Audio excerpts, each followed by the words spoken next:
آج اس وقت کا آخری جملہ ہے، امام عصر کا، امام مہدی کا ذکر اس مختصر ترین خطبے میں بھی ہے جو سید سجاد نے دربار یزید میں دیا تھا۔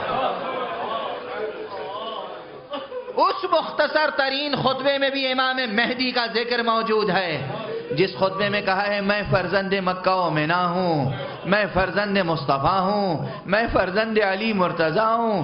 ہم وہ ہیں کہ اللہ نے ہمیں بعض خاص چیزیں عطا کی ہیں، ہمیں فضیلتیں عطا کی ہیں۔ ہماری فضیلت یہ ہے کہ اللہ کا رسول ہم میں سے ہے، ہماری فضیلت یہ ہے کہ اسد اللہ ہم میں سے ہے، ہماری فضیلت یہ ہے کہ جعفر طیار ہم میں سے ہے، ہماری فضیلت یہ ہے کہ سبطین امت ہم میں سے ہیں، ہماری فضیلت یہ ہے کہ مہدی اس امت کا ہم میں سے ہے۔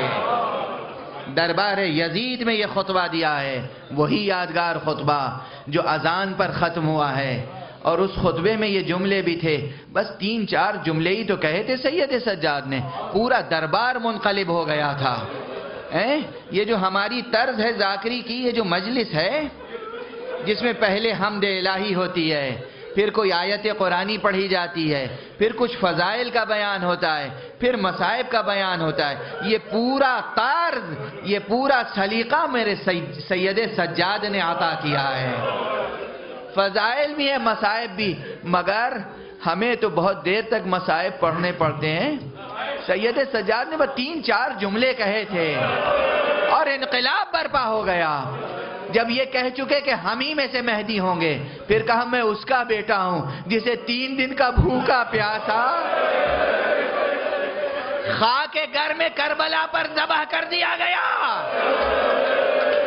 میں اس کا بیٹا ہوں جس کے سر سے عمامہ لوٹ لیا گیا۔ میں اس کا بیٹا ہوں جس کے جسم پر سے لباس اتار لیا گیا۔ میں اس کا بیٹا ہوں جس کے لاشے کو